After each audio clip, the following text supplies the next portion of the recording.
Okay, the 2026 Giro d'Italia just came to an end, so it's time for our tier list. Basically, at the end of every Grand Tour, I do a tier list of the teams in the race, from S tier, best of the best, to DNF. They might as well have not started. And of course, I do so based on my expectations for the team, so my choices might be different than yours. Anyway, let's begin with UAE Team Emirates, and before the race, I was pretty high on this team because I expected 6 stage wins. But it started off pretty badly with a massive crash in stage 2, causing 3 of their riders, Adam Yates, Soler and Vine, to be out of the race. Now, despite half their team being out of the race, they still went for those stage victories, and they scored 4 of them, 3 with Narvaez and 1 with Arrieta. That aside, what I for sure did not expect in the final week of this Giro was Narvaez becoming an actual danger for the Ciclamino jersey against Manier. Like, sure, he lost the jersey after the third Manier stage win and eventually had to abandon the race, but this shows how good Narvaez is, you know? Honestly, counting all of that together, I think that's an A-tier performance by UAE Team Emirates. Especially with a team of just 5 riders, you know? Now our next team for certain had a worse Giro d'Italia, Groupama-FDJ. This team was basically irrelevant for most of the race, so I was ready to throw them into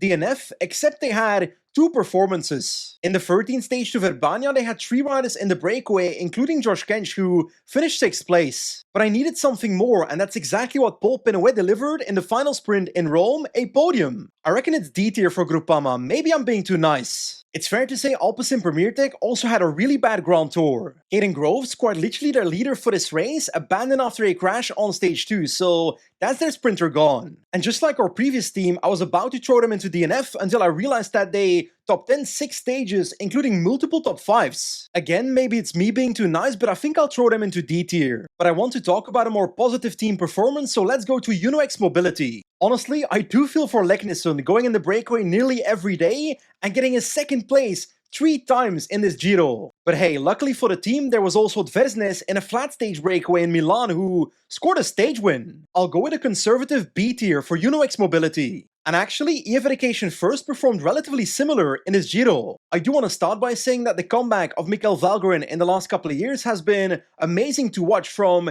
a harsh injury through the EF Dev team, getting back to the World Tour team, winning a Tirreno stage at the start of the year, and now a Giro d'Italia stage. That is amazing. Next to that, Maurice Mikkels, despite having limited support in sprint stages, getting like 5 or 6 top 10s. That's also B tier for Education-EasyPost. Next up is a team that merged last year, Lotto Intermarché. And to be honest, it started off pretty badly with Arnaud Delis, Giddings and Milan Menton all being sick in the first few days and abandoning the race. And while Van Eetveld started off strong, especially on stage 2, he quickly fell out of GC, then quickly fell on the road and had to abandon the race. I think the one highlight is the podium place by Toon Aerts on stage 12 where Alex Segaard won. But I'm afraid that doesn't save the team from a pretty bad score. Lotto gets a D tier for me. Now our next team is NSN Cycling Team. And I must confess, I kind of had stage win expectations for this team with someone like Alessandro Pinarello, who had a fantastic season so far, but the Giro, not so much. But hey, the kid is super young, so that's okay. I think their sprinters, even Vernon and Corbin Strong, scored about 6 top 10s in this race, including 1 podium, so they were there, but not really competitive. That said, Jan Hirt was actually better than I expected and was somewhat competitive for the top 10, so gotta give him credit. It's D tier for NSN Cycling Team, I'm afraid. Wow, wait a second, Picnic Postenel wrote this Giro d'Italia. I completely forgot.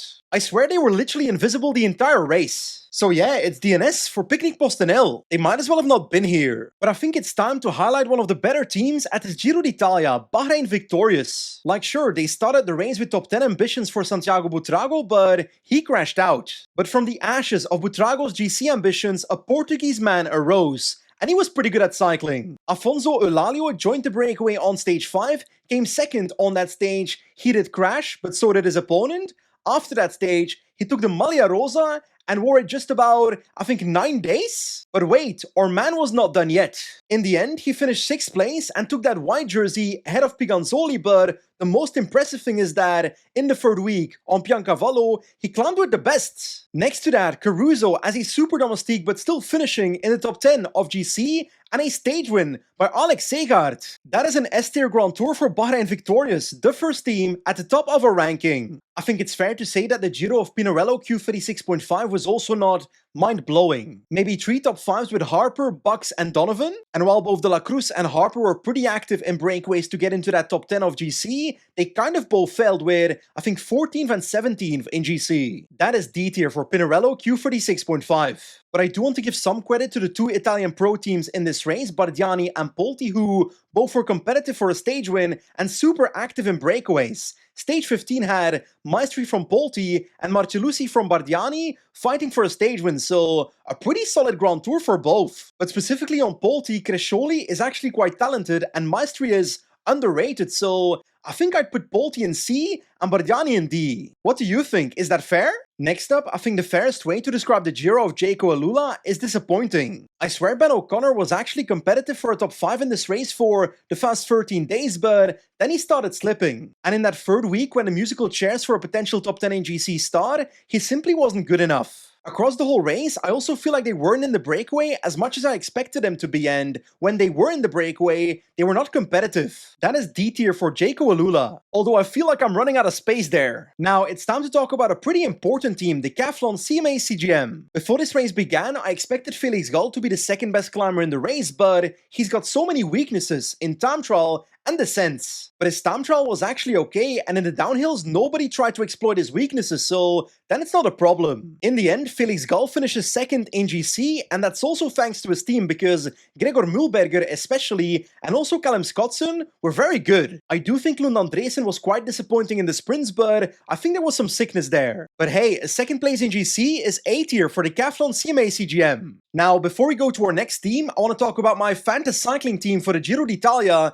and let's just say that it did not go that well. If anything, I begged Fantasy Cycling for the permission to skip this part of the video, but they said I deserve public shaming. Apparently my team did that bad. Like sure, as you can see, I had some pretty good picks, but also some absolute stinkers. My first 2 GC riders, Jonas Vingegaard and Felix Gall, definitely performed because, well, they finished 1 and 2 at the Giro. But if we then take a look at Egan Bernal and Pellizzari, well, they didn't exactly have the most fantastic race because Bernal had a weak point in the first week of the race and Pellizzari was sick in the second week. The bottom line is they both fell out of GC and scored barely any points for me. Now, putting my GC riders to the side and looking at my sprinters, Jonathan Milan had a poor Giro d'Italia with a single stage win and no contention at all for Ciclamino. And the same can be said about Tobias Lund Andresen, but he was also sick during the race, so I can't really blame the guy. And it's fair to say Pinarello, Garofoli and Malucelli also did not really do what I expected them to.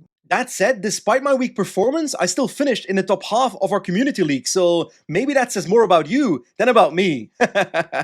I do want to give a massive shout out to the winner of our community league, Jonas Nation, who played a blinder with Afonso Eulalio. And of course, as I said in our last Fantasy Cycling video, the podium of this Giro will get a prize. By the way, if you haven't joined our Fantasy Cycling League yet, then be sure to do so because the Tour de France is coming. Just download the Fantasy Cycling app and use this code to join our private league and then make your team for every World Tour race. But hey, we both know I'll beat you, so what's the point?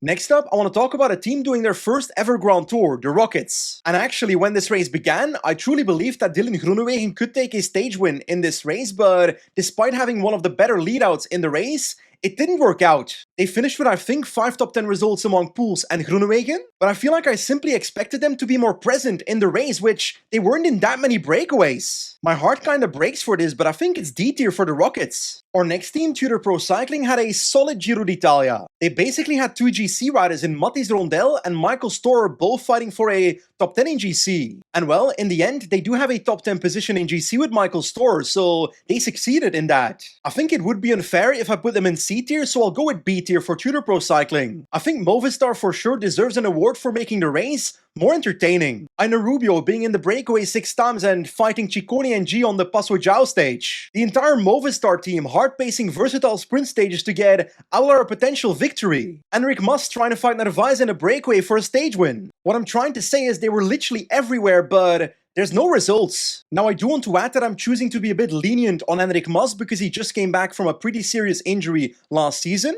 But I think this team doesn't deserve to be absolutely slaughtered, so C tier for Movistar to me. Our next team is pretty similar in the sense that they were everywhere, but they actually got results. XDS Astana. Honestly, I think Thomas Guillermo Silva in that second stage might be my favorite stage winner of the entire Giro, and let me explain why. As a Belgian cycling fan, I'm so normalized to the fact that a rider from my country can win a stage or a Grand Tour or a Classic and so forth. But if you're a cycling fan from a country like Uruguay and you don't only have the first Uruguayan rider to take part in the Giro, but he also wins a stage, it's a massive milestone for you as a cycling fan. Anyway, enough glazing about Silva, we also have Bettiol in this team who won stage 13, so One Trick Pony is back. Undoubtedly an A-tier performance by XDS Astana. Like sure, maybe I expected more from Scaroni, but these two stage wins definitely made up for that. Okay, let's talk about net company INEOS. They started this race with two GC riders in Bernal and Arensman, and of course Bernal fell out of GC pretty early, but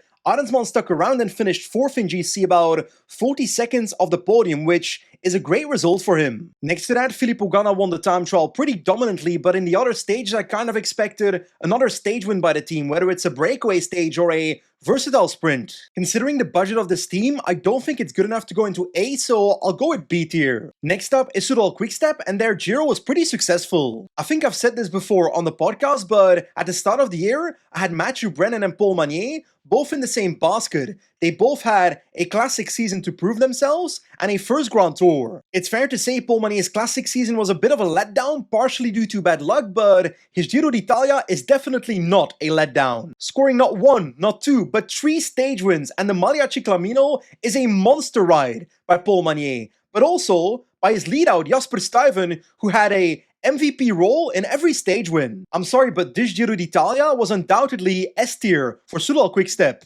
Okay, on to our third last team then, Red Bull-BORA-hansgrohe, and I had pretty high expectations for this team. I kind of expected them to podium GC. And well, at the start of the race they had 2 GC riders for that goal, Pellizzari and Hindley, and while Pellizzari looked fantastic at the start of the Giro, he faded because of sickness, and well, GC was gone. But I told you before this race began, the second I saw Liège-Bastogne-Liège and I saw Jai Hindley pop up randomly in the last 35 kilometers with decent form, it shouted to me that this man was gonna podium the Giro, and he did. Now, I did maybe expect a stage win for this team in addition to a podium in GC, and that's why I'm doubting between B and A, but the following brought me across the line. I think I just really enjoyed their tactics on stage 19, sending both Zwihov and Pellizzari up the road and performing a perfect strategy with satellite riders. You know I love myself some good strategy, so A tier for Red Bull-BORA-hansgrohe. Oh la la, it's time to talk about Lidl-Trek, a controversial team in this race. On one end, they started this race with Maglia Ciclamino as an ambition and multiple stage wins for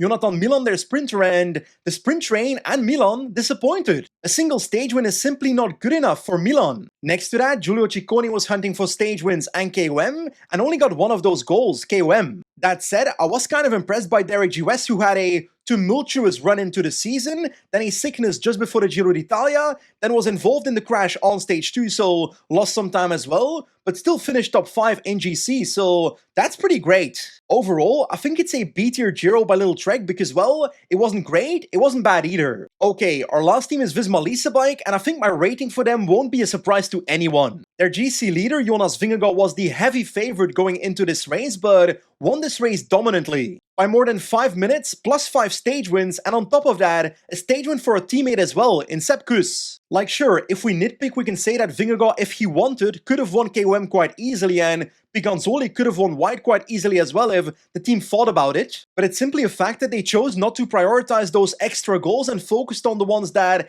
they had in hand. You know, I find it pretty cringe when people talk about making history in the sport of cycling, but it is a fact that winning the Tour de France, the Vuelta and the Giro d'Italia is a crazy performance by Jonas in his career, so that is fantastic to see because only a handful of riders in history have done that before. Now, do I think that the watts that Jonas pushed on the climbs in the Giro is good enough to 1v1 Pogacar at the Tour de France? That's a different story, but I do think the gaps will be smaller than last year on Otakam. A lot of people that watch my content or read my tweets always try to put me in a box of Jonas fan or Tadej fan, but I'm actually kind of neither. I like both of them indifferently. Reality is, I don't care who wins the Tour de France as long as there's a close battle into the third week because I want to watch a super entertaining race. That said, apparently Jonas Vingegaard played Pro Cycling Manager as a kid, so who can not like him? This Giro was an S-tier ride by the entire Visma-Lease bike team. Anyway, this is what my final tier list looks like. But of course, my opinion does not matter more than yours, so I want to see your take in the comment section below. Okay, that is the end of today's video, so thank you for watching, and I'll see you soon. Goodbye!